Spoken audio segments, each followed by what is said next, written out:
Welcome to the Delvin Cox Experience, the podcast which each week I am on a one-man mission to unite our culture through diversity. I'm your host, Delvin Cox, and with me this week on the podcast, well, I'll let him intro himself. I don't got to do that. It's me, Sean Capri. Dude, I'm stoked to be here. I was just tweeting, like I was kind of overcome a little bit just with excitement. You know, I record a lot of podcasts on the stuff that I do, and I've been fortunate enough to be asked on many podcasts, but I don't know what it was, man. Today, it kind of just like hit me all of a sudden. I'm like, I get to talk to Delvin today, man. It's been forever. Yeah, man. It's been a long time. So long. Yeah, this is nice, dude. This is really nice. Yeah, thanks for having me. No problem. And as always, we like to start the podcast off with the 5 for 5.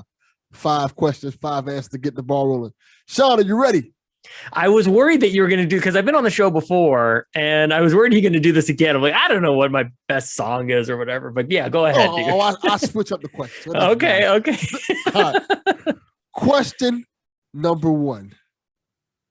Mario or Kirby? Oh, dude, what kind of question even is this? Okay, here's the thing. I think one of the reasons I was so looking forward to it, and you're just jumping right into it, is because you and Bobby Pauls had a really special kind of thing. Anytime that you guys jumped on the mic together, it was really dynamic. You guys could podcast about anything, whether it's fighting or wrestling or video games or whatever it was, man. Like you guys were really, really special. And I really do think that might be one of the reasons that I was kind of overcome thinking about coming on the show tonight. So we'll get to that. We'll get to that 5 for 5. We will. And so to bring it all, why did I bring this up? Because Bobby already hated Kirby. Yes. He hated it. It was my cue that the show is over. I would bring up Kirby. So of course, I don't know anybody in their right mind who would pick Kirby, but I appreciate the little tribute here, man. Definitely. All right. Question number 2. And this was close to me. Pancakes or waffles? Ooh, that is really tough. What would you say? What's your answer? Can I ask that first? That. My answer is always pancakes. Pancakes. I love pancakes. Here's my struggle, and I love these quick fire questions that I will never answer quickly or with any fire. No one does. I love it. Like, because a stack of pancakes is something special. Like you just go like a tower of them. But like a nice, like gigantic, fluffy Belgian waffle with strawberries and whipped cream and all the stuff. Like that's really, I think I'm going to go waffles. I think I talked myself into waffles. There's something a little bit more extravagant about it. I think I'll go waffles. I will say this. Waffle House. Yeah. Is a treat. And I will say why. Because if you go at the right time, you'll get some good food and you may see a fight. I was going to say you get good food anytime, but yeah, the fight may be dependent on fight time may be an added bonus. Yeah.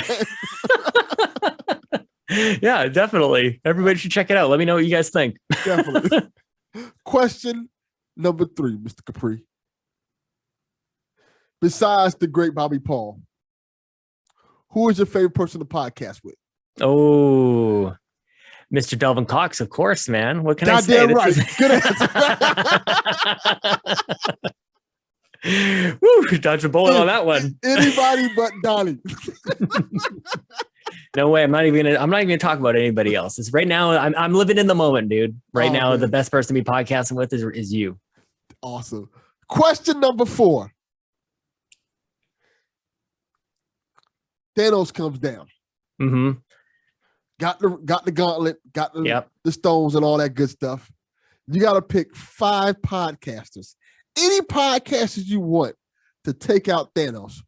Who are you picking? This is really tough because I feel like somebody in my mind, I'm like filling in the roles of like the actual, like, you know, of the Avengers and whatnot. Yes. But like part of me thinks like somebody's got to be Star-Lord. Somebody's got to be Chris Pratt, who's just going to muck it all up, you know, at least for a little while. Like, who's that person? And I don't know. I'm not even going to say who I'm thinking because it's super insulting. But for whatever reason, I've got somebody in mind for that's the first thing that came to mind. Who's going to take him down? I mean, Bobby Paul. So first of all, Bobby Pauls comes back like through the whatever the portals or whatever. Like he says on your left, and then there he is. He's come back to us. I like that. he's got to be in there. He's the ultimate Avenger, dude. I agree. That's a really good question. Do you mind if I just sort of like look at my podcast list? I think I want to have at least one of the guys from the Iron Lords podcast come in. I might have Lord Cognito come on in, because he's just a beast. We've got to have how many do I get? Is there only I can only pick 5? Only 5? I'll let you get 6. What about like groups? Okay, I'll let you pick groups. You can pick groups. Because I want all of the Married to the Games guys coming. Okay. Like I want all of those guys coming, because like Gabe will come out. He'll say something really inspiring, get the team all like fired up, and Tim Router will just be doing whatever the default is. Of course, got to have PSVG. Just all of them. That's a lot of people. I like the idea. Mm-hmm. So we're playing numbers there, maybe a little bit. Dan's a nerd. He's gonna try to think up something. Yeah. Gotta have some love from Australia as well. My boy Drew and Bryce at the House of Mario podcast as well. And then let's see, how many do I have left? Yeah, one more. Okay, we'll go Flux The Pose, because they're gonna bring some they're gonna bring they're gonna fix all of our cars or something. They gotta do something. They gotta do something. They better make Flux The Pose. They gotta have like a time machine or something, so if we mess up, they can go back. Flux The Pose might actually be like the Ant-Man of the crew, and like this sort of like, wait a minute, you can turn into a gigantic thing, like, and kind of turn the tides here. We were not expecting that from little old Ant-Man. Donnie is Howard the Duck. Seriously, Howard the Duck was in one of the end scenes or whatever. He was in Endgame. Oh my god, that's awesome! In a blink, you'll miss it moment. When the portal scene happens, you see Howard the Duck there with a gun. Well, then that's the second time, because there's one like after like post-credit scene, he's just sitting there, like it's straight like Howard the Duck. He's just right there, and then they mention him in the credits as well. They have to do something with Howard the Duck at this point. It is ridiculous, man. I used to do a movie podcast, and somebody would always write in asking us to watch Howard the Duck and talk about it. Like it was just every single week. Howard the Duck is a terrible time. Movie. It's a terrible. It's not good. It's not good. We never got around to it, so yeah. You're not missing much. What a good question, though, man. I like that. Let's take Thanos out. Although, you know what? Like what I thought you were going to ask me is like, do we just let him snap his fingers? And I'm kind of inclined to say, yeah, just let him wipe out half of the shit. Well, Thanos will come here and look at everything that's going on right now. And be like, I don't have to snap my fingers. They'll do it to themselves. They'll do it themselves. Yeah, no kidding. Or maybe we'll go, how do I find another stone for like 3/4? Exactly. Just get a little more out of here. All Thanos has to do right now is just write up conspiracy theories, and that'll do it himself. He doesn't even have to do any work. He'll just sit in the sunset, just kind of like, my work here is done. He didn't have to do anything. We're on it, man. It's all good. Question number 5, Mr. Capri. I thought that was 5. I've lost count, so good for you. It's 5. This is the interesting question for you. You do a podcast called The Xbox Drive from your car, which I enjoy. Thank you. If you could be in a car playing Xbox, any car you want, what car would it be? It's funny because when I think about video games in cars, I think about PlayStation or PlayStation 2, actually. Like when you remember they used to do like Pimp My Ride, they put either like an aquarium in the back or something like that. They always have a PlayStation in there playing Gran Turismo. I can say I've seen multiple cars that had PS1s and PS2s in them when I was in high school and college. I want to say that was the thing. Where people would take their PS2 and put it inside. My wife had it. She had an MR2. She had an MR2. She had it all hooked up. Like actually, that might be one that I might just copy my wife, what she actually did. I'm a Toyota fan. I like we call them Mr. 2s or Supra. I like a Supra as well, dude. Okay. It's not bad. That's what I'll say. Yeah.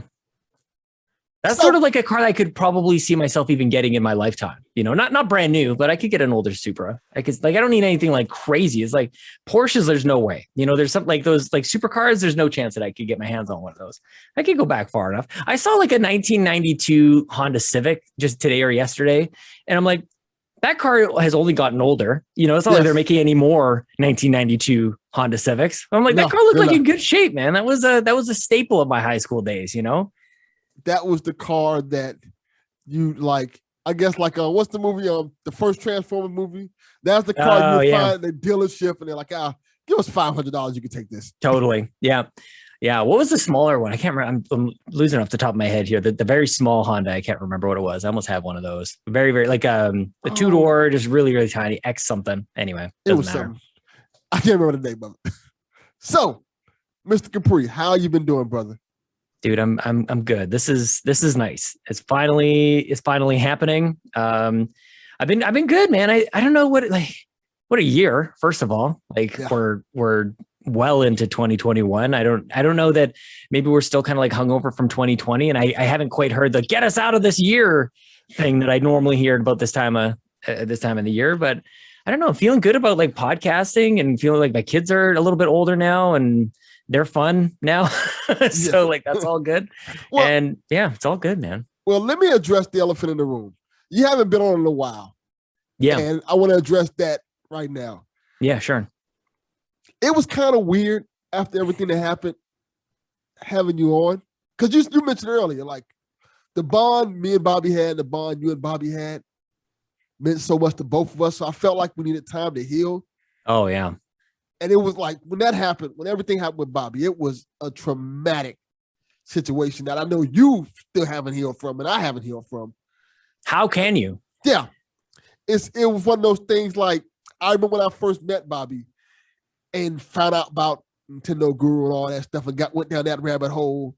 And he came on my podcast and we didn't talk about anything that had to do with video games or anything like that. We kind of developed this, I guess, like brotherly bond. We're like, hey, we're both big time older guys and we love video games, but that's not all we talk about. We talked about politics. We talked about so much different stuff, the random stuff, sports and boxing and things like that. And I remember like him always talking about you to me. And like, telling me like how much he loves you and cares about you. And that meant a lot to me. Just having those conversations. Then Bobby with his New York accent, his New York personality, when somebody made him mad, he would send me all these things about how much like, you can't let these people screw over Sean and this, that, that. I'm like, it was that kind of like that big brother thing. I'm like, yeah. I'm like, Sean can handle himself. And then, when everything happened, it kind of, I don't know, it kind of didn't feel right. Like almost like a glitch in the matrix. Yeah. Yeah. It wasn't supposed to happen that way. I want to thank you for saying all of that. And he loved you too, man. Big time. He would often, and like you guys are something special. Like I wish you guys kind of got, something on the regular a little bit. Cause you could talk about anything. And it's like, we need so much more of that, for like two people to just like come from completely different spaces and places and have totally different opinions on stuff. And you guys could just like hash it out and just go like, I don't know. I honestly don't know how you guys did it, or maybe it's just the way that you guys were raised, or just kind of what you expect out of conversations. But it just never got nasty, even though you weren't always agreeing on anything. But when you did agree, then it was explosive in its own right. Like it was really, really special. And I'm honestly having a bit of a hard time thinking about like who outside of like the regular people who you would podcast with. Like you'd always look forward to you guys coming together, and it didn't matter what you were going to be chatting about. Yeah, and I didn't like. I like Nintendo stuff. I play video games casually. I can't even say casually. I play video games a lot, but Nintendo was never my first console of choice. Even when I was a kid, I played a lot of Sega and stuff like that. But I listened to you guys' show, anything you and Bobby was on, because of that chemistry and that camaraderie. And it didn't matter what y'all was talking about. You heard the love in that. Yeah, that's so much Bobby though. That wasn't special or unique to me, I don't think. But because when he passed, I had this realization that like that hurt, and it still continues to hurt. And I think even now, as a lot of us are vaccinated and maybe getting back to normal a little bit, it's like, well, not everything is normal. Like we're returning to something, but it's not like it was for many of us. And what I realized, in Bobby's passing was like, there's a lot of people who feel a lot like me, that they lost their best friend. That's because Bobby's special. Like whether it was me, I just got to be the person podcasting with him all the time, but anytime he would jump on with Toby or Mark Carabin or whoever it was, or Holly or Alan or anybody, like everybody he talked to, whether it was the first time or the 50th time, like they all felt like they were brothers or sisters with him. And so, I think for me, it's just we had hours together, which is very special. And I just feel really fortunate for that, especially now that he's gone. But anybody he talked to, he would make that connection with, like you, or like I said, I rattle off a whole bunch of people right there. Like him and Donnie talking together, like is a really interesting thing as well. Like, you know, I just think that it's more like, I don't know, maybe I'm just deflecting here a little bit, but it's just Bobby. He was so special on that front, man. Right from day one on We the Gamercast, he came on and I'm like, I don't even know what I'm doing here, but let's ask this dude a couple of questions. And he just like rocked my socks, dude. He just, story after story, had me in stitches. He's just so special. And the thing that is, you know, something that we can really truly honor his memory is the fact that he brought so many of us together. You know, in all the variety of ways, whether he was actually matching people up or just the fact through his content creation, or he often was like just on the lookout for who the next person was or who the next, you know, up and comer or whatever. I have to think about like Kato, like Console Kato. He kind of said like, she's got a great Animal Crossing channel. People should check her out. And that happened. I wouldn't have met like Joe after work or you or so many people. Like, it's just who he was. And that's just, I will always remember that about him. He didn't burn any calories doing that. It was just, it was as natural as breathing to him, you know? Yeah. And it felt, and this is going to sound a little crazy, but this is how I actually feel. It felt like our little podcast universe lost our Iron Man. Oh, dude, no doubt. Yeah.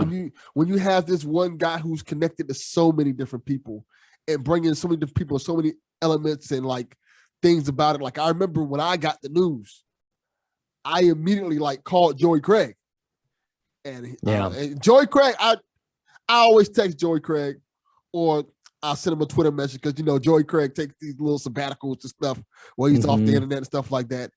And as I was talking to him, he heard me. I choked up, and like, you know, he's going. He's like, "What?" He didn't believe it. Like he was like, "No, yeah." I'm like, I just saw him like the Sunday before, dude. We FaceTime. I had just seen him. And things are supposed to be better like that.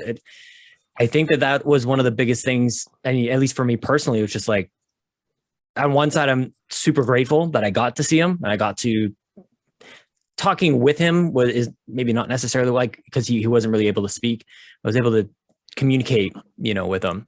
And then, yeah, like it didn't make any sense until, I don't know, like we went through all of the motions. Like we made the calls, we told people about it. We organized the celebration of life. We literally watched it happen. We went through all of these things and it's like, it still didn't feel real. And I'm not still, even to this day, still doesn't, you know, and part of that maybe is because his content lives on forever. That's the beauty of YouTube, is that that's always there. And I will always be able to, and I always will go to youtube.com/Nintendo Guru and watch him stream and scream at Rybo and whoever else about whatever. Like, you know, he's just, I'm so glad that that's there, but that's also something that I think is hard to get closure on, to be honest with you.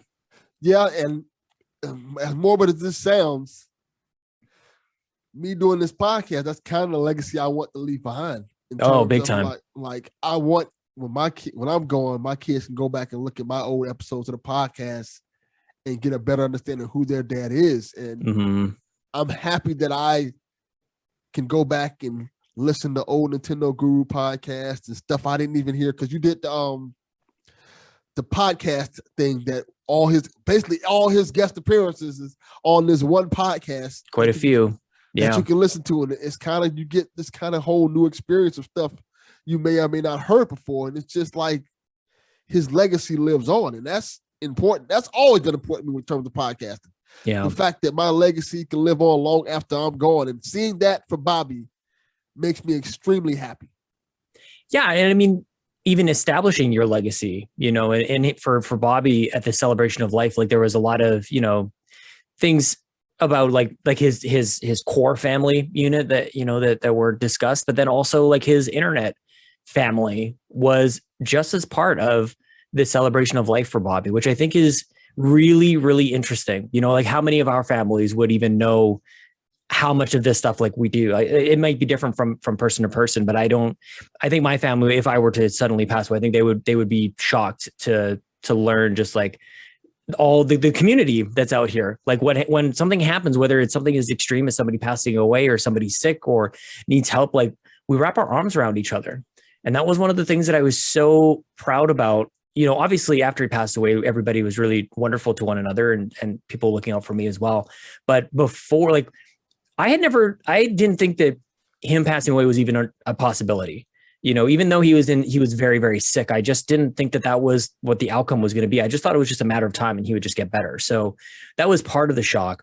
But when we did the Gaming for Guru thing, and I get this way pretty much anytime that we do the 24-hour stuff, whether it's Extra Life or we did that for Guru. I give it my all, and then when it's done, I kind of get the reality of what just occurred descends upon me, and I get a little overwhelmed with it every time. I almost need to like look forward to this. It's just a thing that's going to happen, that I'm going to be exhausted and I'm going to be overcome with emotion on the effort that we put into, the outpouring of support that everybody put in, like just everybody taking care of each other.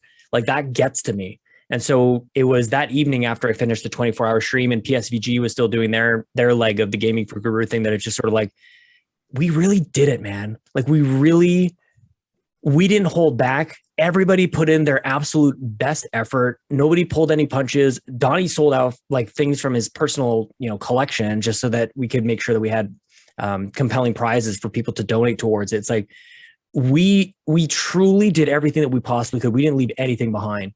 And that I was so proud of that. Like that was part of the being overwhelmed when we finished it, was just so glad and grateful that we didn't hold back, that we could really truly say to ourselves and to Bobby's family, and that we tried our damn best to support him the one way that we knew that we could. So, and I think we did a good job.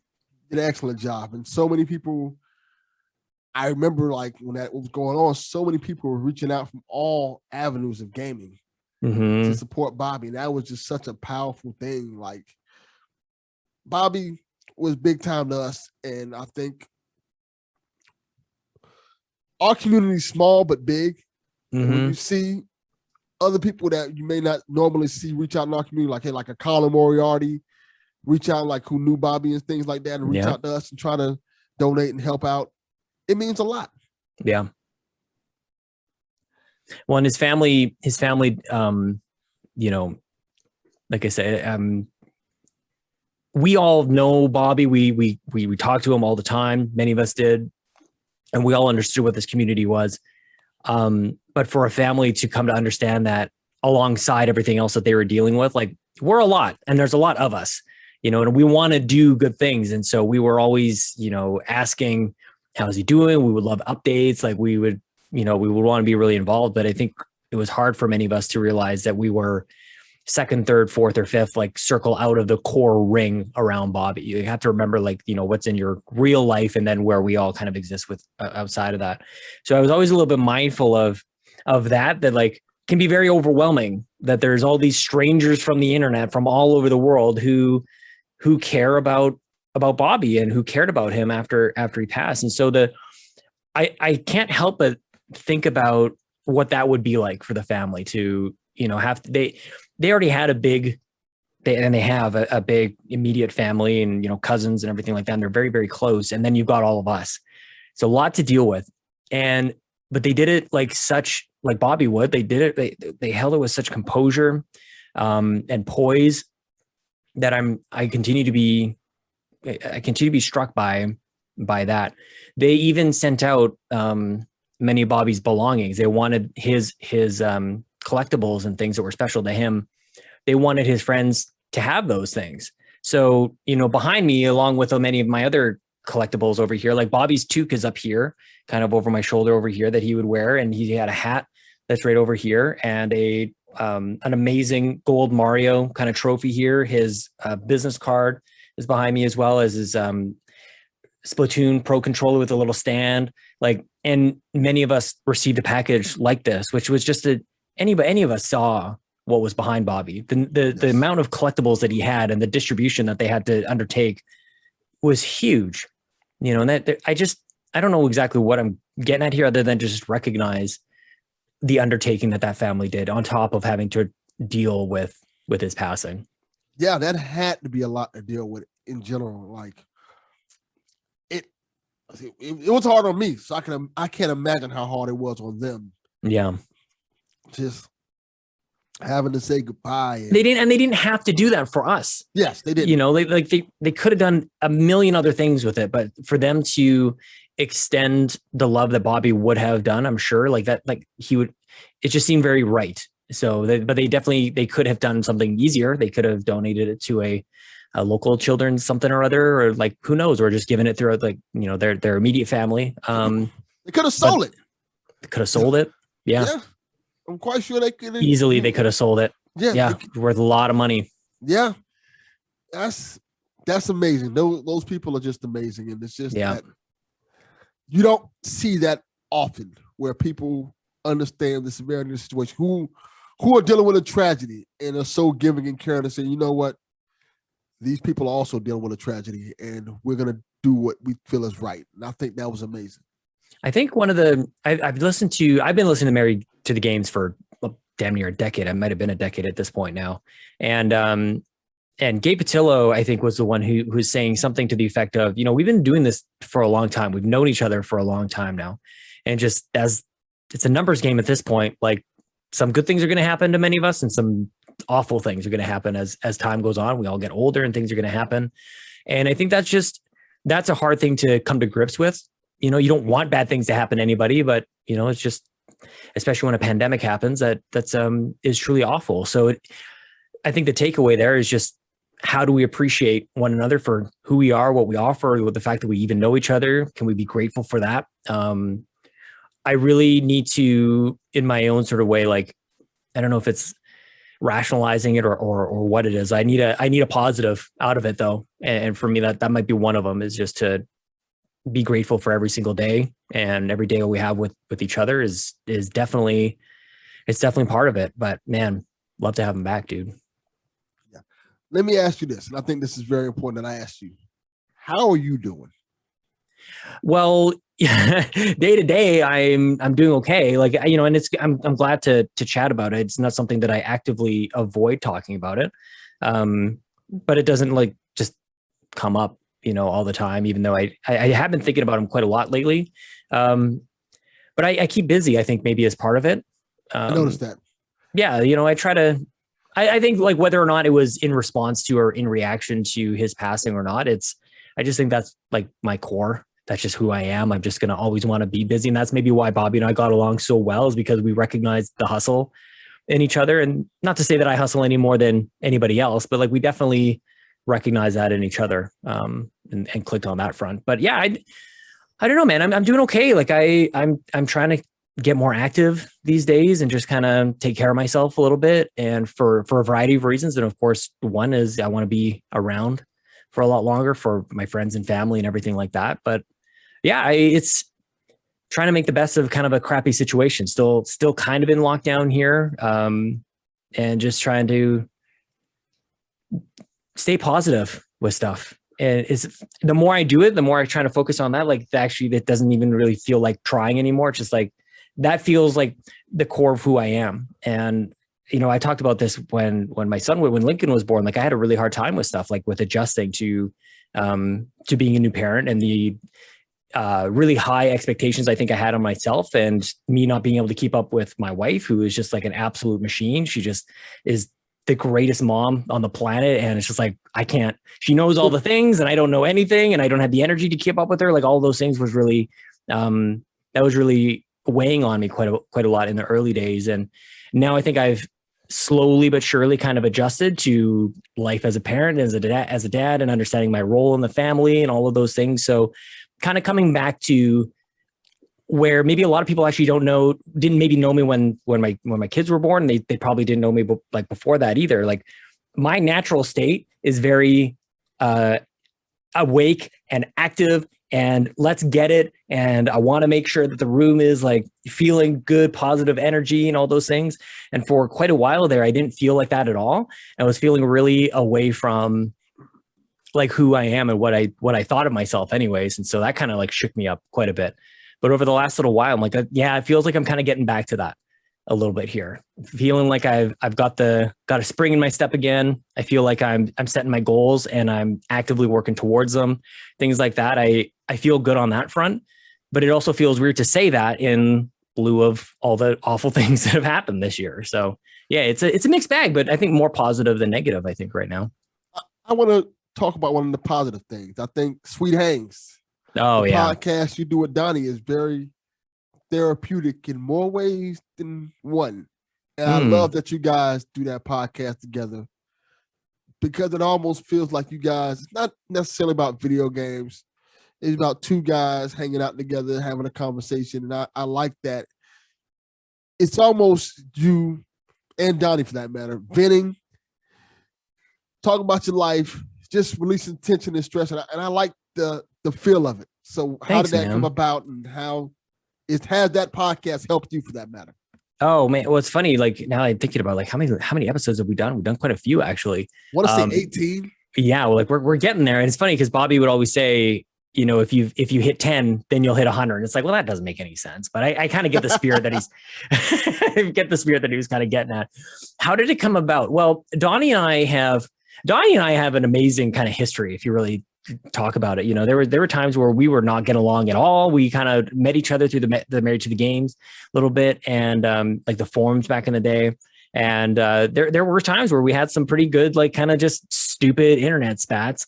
But one of the things that I have come to really love about Donnie is, and our friendship, is that we have been able to like move so far beyond that like it's just laughable now. You know, I feel like there's a lot, and Bobby and I too. Bobby and I had like screaming matches with each other, like just whether they were recorded or not. Some people actually heard them recorded, or some were just like off the air, just Skype calls in my car.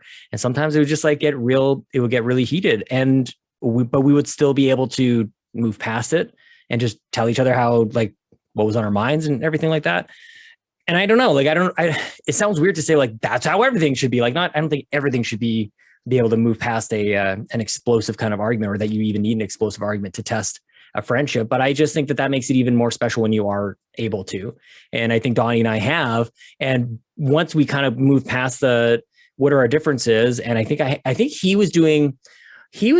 did like, maybe it was this show. Maybe it was actually this show that I heard him talk about, like kind of his life story and stuff. I'm like, I need to talk to Donnie a little bit more. Like, so I had him on We the Gamercast, and really that was one of the things that opened us up, I think, and just like, let's just talk. Like, who the hell are you even before we start fighting with one another? And that was really the start of us coming to appreciate each other and coming to understand each other. And of course, we joined forces in the Patreon in Make Us Better after Bobby's divorce. And I was kind of leading the charge over there. And so a partnership was sort of formed back in those days. And then when Mub kind of split up, when Make Us Better stopped, Donnie and I always talked. Like we always seemed like we were dating somebody else. You know, our timelines never really worked out. I was doing the Xbox Drive and he was doing Empire, or I was doing whatever Nintendo shows with Bobby and he's got Shaq. So like there was never really a spot for us to connect. And so when Bobby passed, and I reached out to Donnie quite a lot. Actually, there was a few people that I was really confiding in terms of like just how I was doing, and then also of course like what is next for all the stuff, and wanting to do that in the best and most appropriate way as possible. And Donnie and I kind of realized we now kind of have this opening where maybe we should create some content together. We talked about combining like Patreon efforts, like whether me joining him or whatever. We talked about a lot of different scenarios actually. And where we landed was, let's do a podcast together called Sweet Hangs, where we actually, and I'll get into maybe the different formats that we haven't really landed on. It just kind of is a sweet hang. We just kind of chit chat, but there were other ideas there. But we were really kind of stoked about, and I continue to be really excited about the fact that this is a show that we record live at twitch.tv/PSVG. It is available for early access to patrons of my Patreon and Donnie's and the PSVG crew over there. So it doesn't matter. So it's just this amazing sharing. And then Ryan Turford produces it and he publishes it on the free feeds. And it's just such a wonderful partnership that honestly, we don't really talk about it too much on the show. It kind of just, it is ingrained in how the show is actually made, but it's something really special to me that, because who does that? Who co-creates a podcast that is available as a Patreon perk on two different Patreons? Because Donnie and I are of the minds of like, who cares? or that it may be better for both of us. Like that we have found this such a mutually beneficial and awesome space where there's no ego. There's no, well, what if you get a patron out of it and I don't get a patron out of it? It's like, there's so much trust in that. And that's really the thing that I celebrate out of. Of course, I enjoy chatting with Donnie, and him and I, just like you and I think could probably podcast about anything for hours on end. But it's the core of what brought that podcast to be that I think is even more special than the show itself. I agree. And I like that you and Donnie developed that kinship that you guys can talk about anything, and podcasts like that. I enjoy the show. The show's great. I'm a subscriber of both of y'all Patreons. Thank you, man. I think that it's important that you guys keep pushing that forth. And it's like I said, keeping it in the 100. Podcasters have egos. Yes. And it's surprising because some of us ain't doing too great. I know, like, and that's just like, and even anybody who you think is doing great, it's like, man, we're all small time, man. Like we're all like, this is nothing, So I think that was one of the things maybe Donnie and I have come to realize that. And once you do it for so long, you kind of realize like, this is it's wonderful, the communities that we've cultivated and everything. Like that's all that matters. Yes. And that was another thing that I really reflected on after Bobby passed, was just like, I want to create content in a way that puts me in regular contact with close friends. And that's why I do so many. I wish I could do even more, because there's still friends out there that I don't get to talk to nearly enough. I wish, like, I'd love to do this show every single week, or have you on We the Gamercast every single, like, there's so many people that I just would love to chat with, because I think so many people have interesting things to say, whether it's their background or their take on whatever's happening, like all the things. We have just this, imagine like all of us in the same room together. That'd be cool. That would be amazing. And that's why I get so excited about things like Extra Life and with what Lee Navarro is doing with Phoenix Overdrive. It's like, yeah, let's all get together. Let's all play games, because it's possible, So I get really excited about things like that. Yeah, that's kind of one of the reasons why I do this podcast, because I like talking to different people from different backgrounds. And I try to keep it fresh by keeping people that may not be in our community on these shows, so you can meet new people and get new different kinds of conversations and different kind of walks of life and things like that.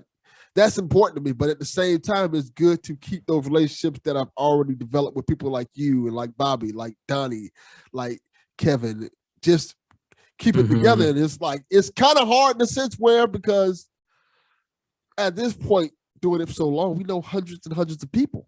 Seriously.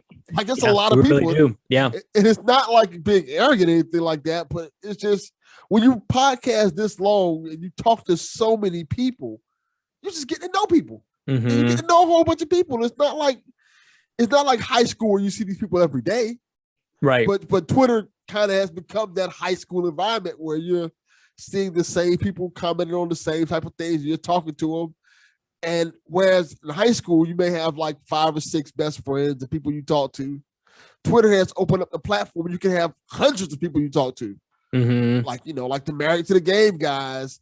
Then you have the Good Morning guys. Then that's what I mean. Like, that's why it's hard to pick. Like, yeah, you ask for 5 people. It's like, how? There's no way. I've done. I think somewhere around like 300 episodes of We the Gamercast. You know what I mean? Like, and that was one of the. If I had any goals, which I don't think that I really wrote anything out, but I definitely had this thought. I still remember before starting We the Gamercast, was thinking, wouldn't it be cool that at the end of it all, I could look back and have this collection of cool conversations that I would have with, at that time I was thinking like maybe dozens of people, but as it turns out, it's literally like hundreds. And I think that is really cool. That's something that, and especially for some of those people, like, those conversations are recorded, still available on the internet. And it's like, that was the moment that a friendship was born.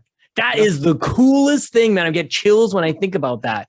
It's like, and of course, Bobby is like such a classic example of that, but there's so many more. Like, there's Donnie Reese and you, and like Dave Moore and the Day Space crew, and Johnny Casino and Chris Berto and all these people back in the early days. It's like, that was the start of like, we're in this together. Justin Masson, Zach Erickson, like all these guys, there's so many to name that I get a little, it's nice to reflect on, honestly, because it's not I hope not. I don't feel like it's a boastful thing, but it's important, I think, to look back on the stuff that you've done. Cause otherwise it's just like this forever grind that you're never, celebrating even just a little bit. It's just forever hard. That sucks. Yeah.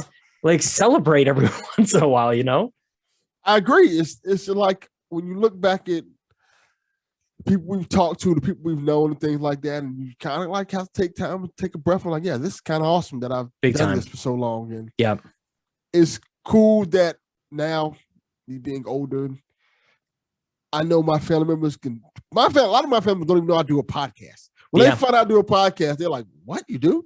Then they find out how many episodes I have. Like, that's amazing. Then they look at some of the guests I've had on the podcast. Then they're legit shocked. Like, I'll give you a perfect example.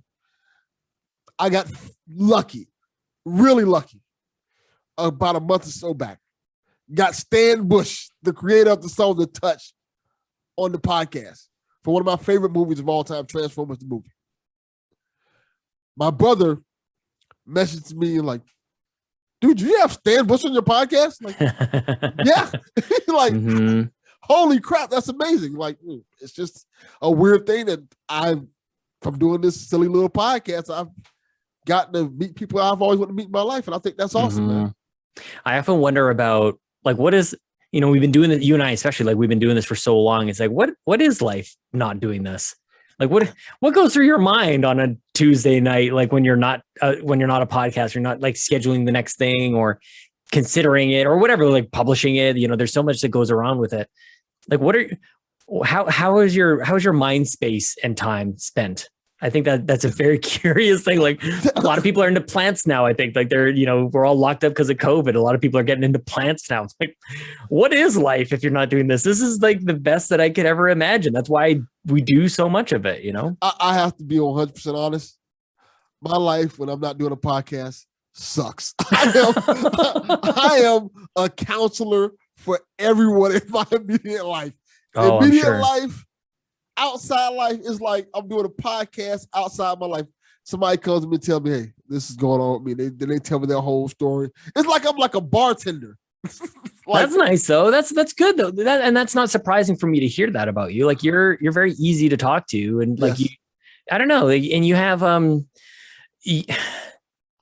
what am I even trying to say here? Like you always have like the right thing. You have the right response, which I think is really hard to do. Which generally speaking, like when somebody comes to me with like maybe something a little bit heavy, like I'll just kind of like quiet down a little bit because I don't want to mess anything up.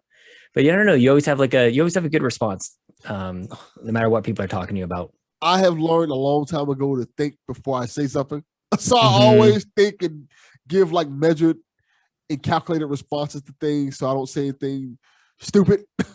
It's very easy. It's very easy to say the wrong, like, because it's not like there's even a canned response for everything for every person. It's like timing of it. Like, I don't know. You have to read people a lot. So that's not surprising for me to hear that about you. Yeah, definitely. It's cool to be like that, but it is taxing sometimes. It's taxing, no doubt. Like when you're trying to like, hey, I just want to play Halo. I don't want to talk about your life right now. I kind of just want to get through this game. Yeah, no doubt. So let me ask you this, Sean. What are your, because if I remember correctly, Xbox Drive has now hit 200 episodes? Yeah, man. We just did it. That's amazing. What are your plans and goals for this podcast going forth? It's Microsoft knows who you are. Xbox Canada, anyways. Yeah, Xbox Canada knows.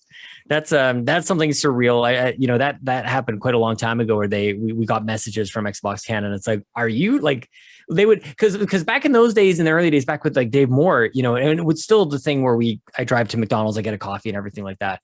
But people would, and you would do this as well, like take pictures of the coffee mug that you'd be like drinking from in the morning when the new episodes would come out. So that was the thing. And then we got one from like Xbox Canada with their coffee mug. And it's like, what in the world? Like this was a joke. This was silly. Like, who starts an Xbox podcast in whatever year that was? 2017 or something like that. Xbox was doing terribly. It was just an absolute, like, I remember thinking, putting some of those show notes together going like, they don't have any news. Like there's nothing. And so I remember thinking, that sounded like a challenge back in those days. How do you do an Xbox podcast when there really wasn't a lot going on, where it's like, Well, a lot of third-party stuff kind of blended with both things. So if you have like Call of Duty news, sure, it's not exclusive to Xbox, but it's happening on Xbox. So that was kind of the things that got us going back in those days. And I remember just like it's been an interesting journey, pardon the pun, like an interesting ride of reporting on like Game Pass is a thing, and then reporting that first-party games are coming day and date to Game Pass. And it's like, what is happening here? Like we've been along that journey the whole time. So yeah, hitting episode 200 is kind of a huge deal. And right afterwards, my good friends, Drew and Bryce over at the House of Mario, they just celebrated 200 episodes with their show. And they did an excellent job celebrating their 200th episode. Like they had retrospectives and people like called in, or they provided messages and favorite memories and all these different things. Like that was spectacular. We just did like another episode. But like, good for us, 200 episodes, hooray! So I enjoyed your episode 200. I thought it was great. Thank you. I mean, you take out the part where we celebrate the fact that it's 200, and it could have been episode 175, it could have been episode 207. Like, who knows? I like that about it, though.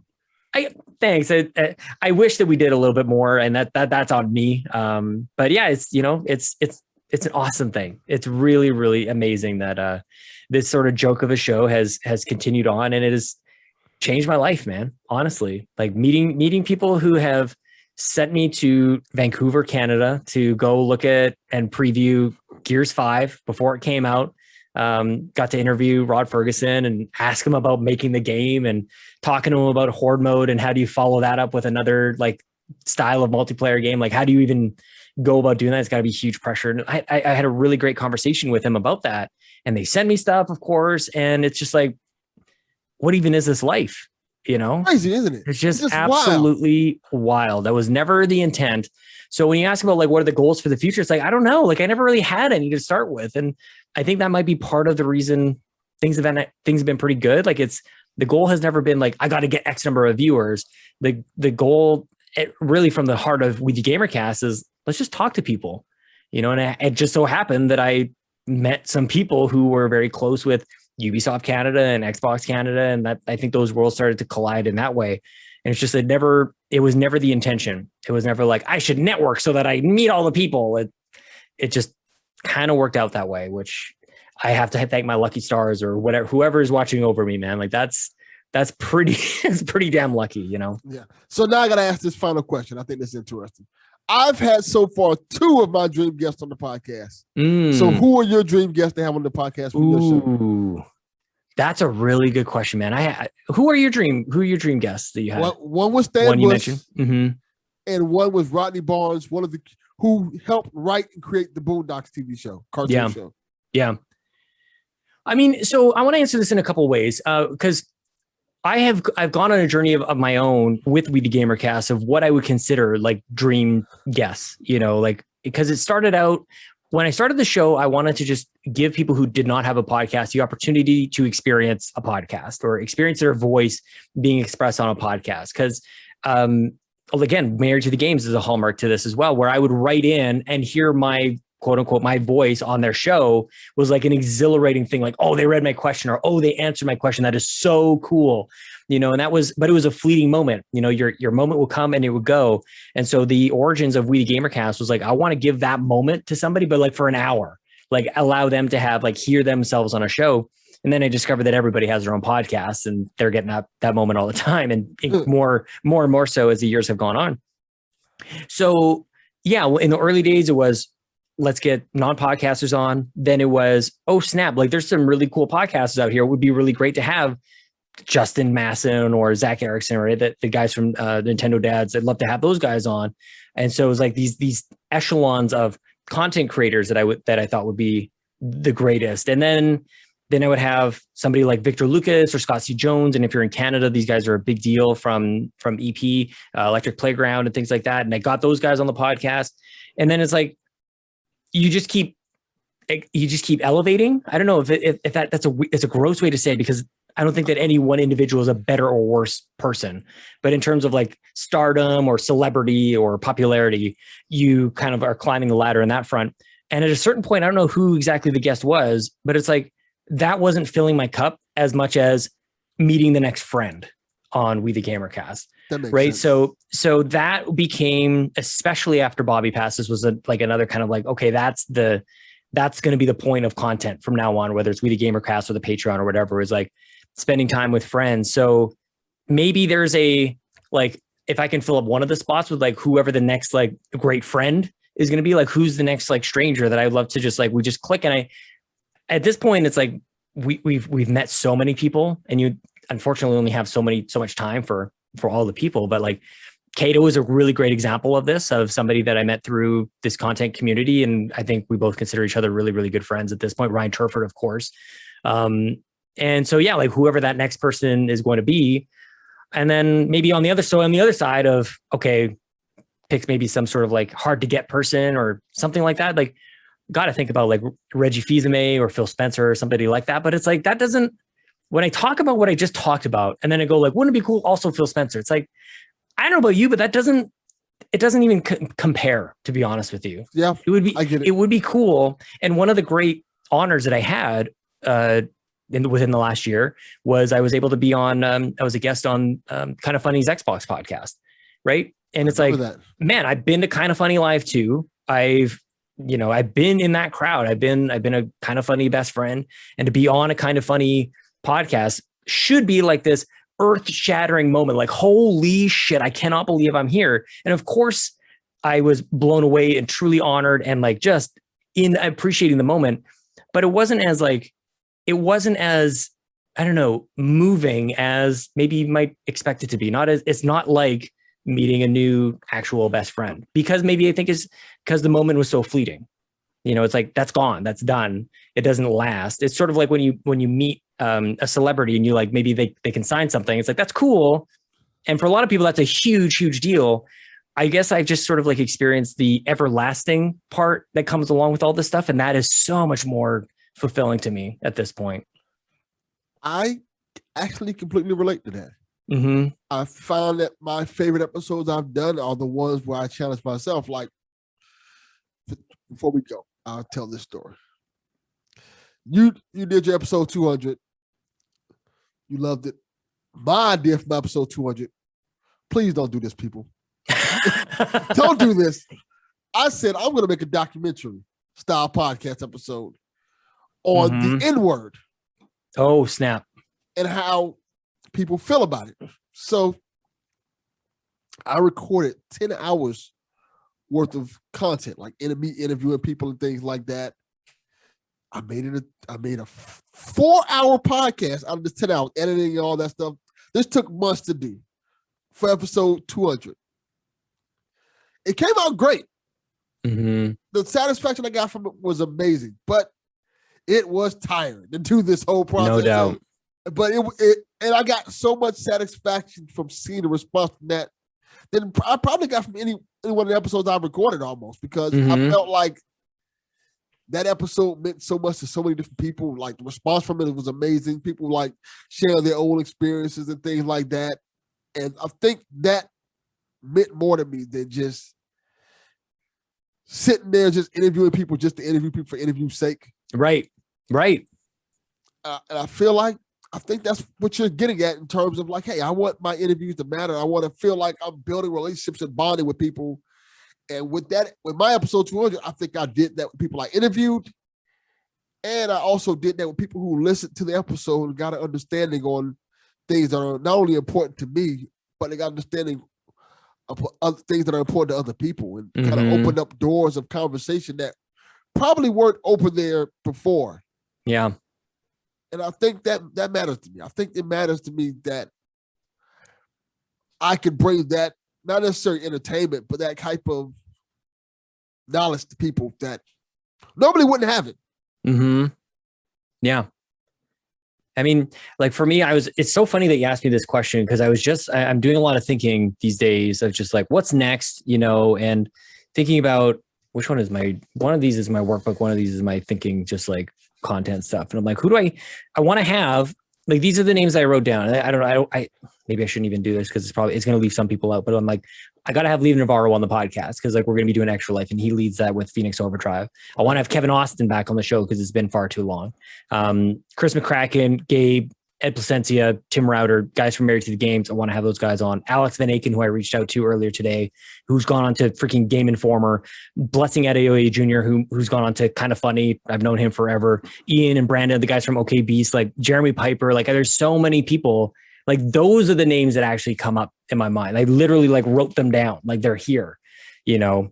And then people who support on Patreon, I want to have those people on the shows, like those types of things. Like that seems to just be, because I think it's so easy to get caught up in what everybody else is so public about. I got sent that, and I'm very lucky because I get some of these things too, but it's like, I got this box full of stuff, or I got this person on the podcast, as if, I don't know, like I want something more than just that. Of course, those are great, but I want something a little bit that isn't so fleeting, isn't so, I'm dancing around the word shallow. I don't know. I don't think that it's quite shallow to go for those things.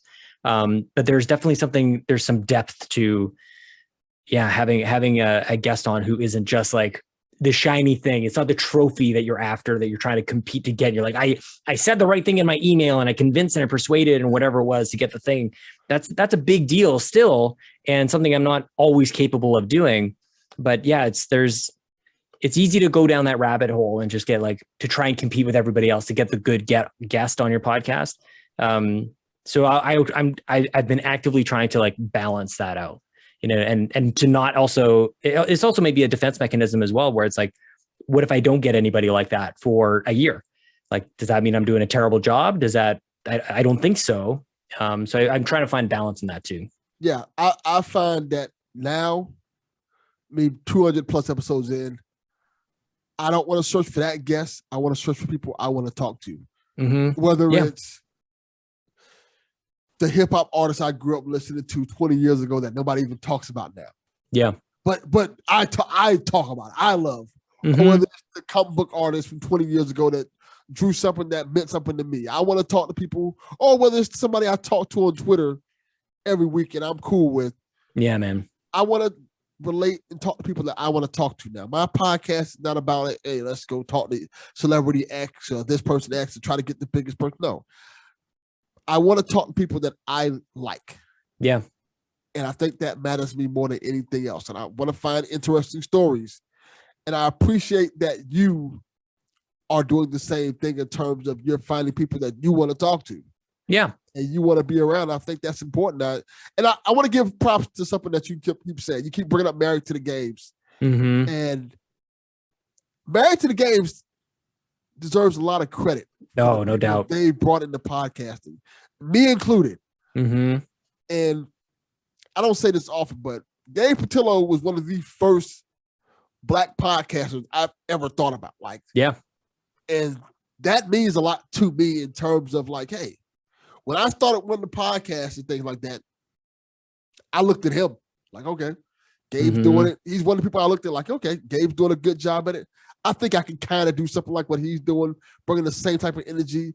And he's always been that positive voice out there that I always appreciate that. And I always appreciate Married to the Games in general for being that positive beacon out there and building this community of gamers that are kind of connected. And like you said, Donnie came out of that community. Me, you. So many people came out. So many good Flux. People came out of the community. Flux. Mm-hmm. Chalfie, for that matter. Chalfie, yeah. Like, I think Chalfie just was always, he always was, you know, Callum, everybody, yeah. It's just crazy that community has breeded so many great people. Yeah. That's awesome. Props to them. Big time props to them. Yeah, they've been doing it for a long time. And, you know, Gabe's a guy who isn't not a whole lot older than I am, but he's very wise. Yes. You know, he's just very, he always seems to have like a lot like you. Like he often has like the right thing to say. I just think he's a good person to listen to and to observe and just to kind of compare your experiences with him and just go like, what can I learn from this person? I have a huge amount of appreciation for Gabe. Yeah. And of course, Chris and Ed and Tim, you know, going back to the old days, Timothy Hall. So, yes. I need to have Gabe on this podcast. I need to make that happen. Definitely. Yeah. Any more things you got to talk about before you go, Sean? I don't know how much time you got, man. probably got lots, but yeah, I don't want to overstay my welcome. I've just really enjoyed chatting with you, man. Like this is pretty much exactly as I kind of was expecting us to just kick back and I don't know, have a nice open chat a little bit tonight. Yeah, this has been a blast, brother. It's been a pleasure having you on, and you're always welcome back on this podcast, especially now that we've broken the ice. You're always welcome back on. You are family. Thanks, man. We got to get you on We the Gamercast as well, man. Although, like, you know, do we do the same thing over again? I'll ask all the same questions you asked me, and I'll just hit him back, and just do a reverse episode. It'll be the B-side version. I'm definitely down with that. I like it, man. So, for those who don't know, and everybody who listens to this shit know, where can they find Mr. Sean Capri at? The best way to find me is on Twitter at Sean Capri. Of course, it's Sean like Connery, Capri like the pants.